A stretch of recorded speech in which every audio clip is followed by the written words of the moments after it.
لڑائی کو آگے تک لڑیں گے. بالکل برداشت نہیں ہوگا کہ ہمارے اوپر اگر جتنی ظلم کی آپ کو یہ ادھیکار ہے کہ آپ کسی اپرادھی کو گرفتار کیجئے، لیکن اس کی سزا طے کرنا اور سزا کو مار پٹائی کی شکل میں ہاتھ پیر توڑنا، یہ پاور کس نے دیا آپ کو؟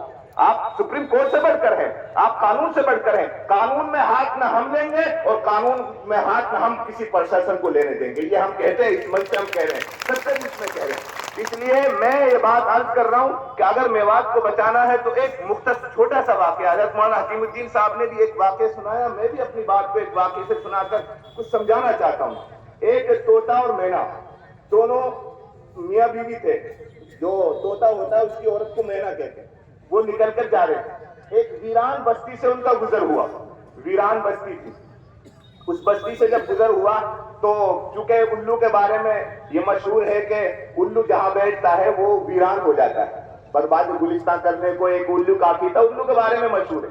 تو ویران جنگل سے، ویران بستی سے جب ان طوطا مینے کے جوڑے کا گزر ہوا تو آپس میں انہوں نے گفتگو کی کہ بھائی ضرور یہاں کوئی الو رہتا ہوگا، اسی وجہ سے یہ بستی ویران.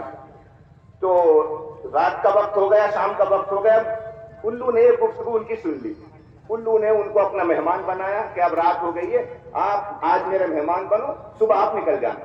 ان کو اپنے گھر ٹھہرایا، ان کی خاطر تواضع کی، کھلایا پلایا. جب صبح ہوئی، طوطا اور مینا نے جب رخصتی کا ارادہ چاہا تو الو نے دعوت ٹھوک دیا جو مینا اس کی گھر والی تھی طوطے کی کہ یہ گھر والی تیری نہیں ہے، میری ہے، اس کو میں تمہارے ساتھ نہیں جانے دوں گا. اب وہ طوطا ہکا بکا، بھائی میری گھر والی ہے. اب اس نے خوب دلیل پیش کی، لیکن نہیں، دلیل میرے سامنے نہیں، دلیل تو کورٹ میں پیش کر، چلو عدالت میں چلیں گے.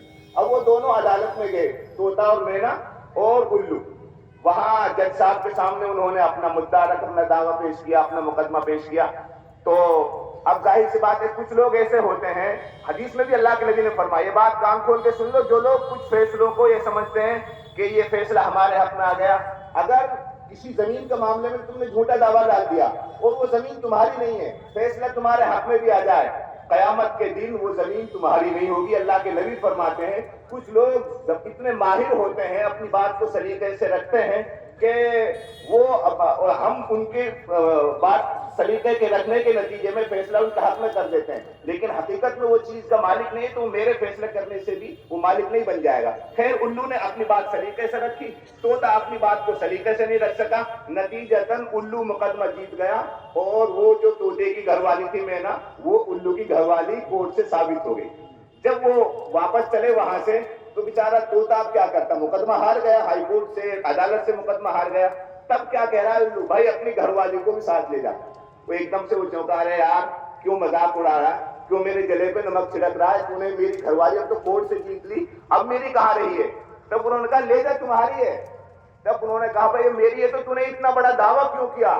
تب انہوں نے بتایا کہ دیکھو تم نے یہ بات کہی تھی نا کہ یہ بستی ویران ہے، میں تمہیں یہ پروو کرنا چاہتا تھا، ثابت کرنا چاہتا تھا کہ بستیاں ویران الو کو بیٹھنے سے نہیں ہوتی، بستیاں تب ویران ہوتی ہیں جب عدالتوں سے فیصلے ناحق ہوتے ہیں. اب آپ نے دیکھا کہ یہ گھر والی آپ کی تھی، میری تھی، آپ کی تھی، اور عدالت سے فیصلہ میرے حق میں ہو گیا. جب ظلم ہوتا ہے، ناانصافی ہوتی ہے تو بستیاں ویران ہو جاتی ہیں. اس لیے ہم پرشاسن سے اپیل کرتے ہیں ہاتھ جوڑ کر، ضرور آپ اپنا کام کیجئے لیکن قانون ہاتھ میں آپ بھی مت لیجئے. گھر توڑنے کا ادھیکار آپ کو کس نے دیا؟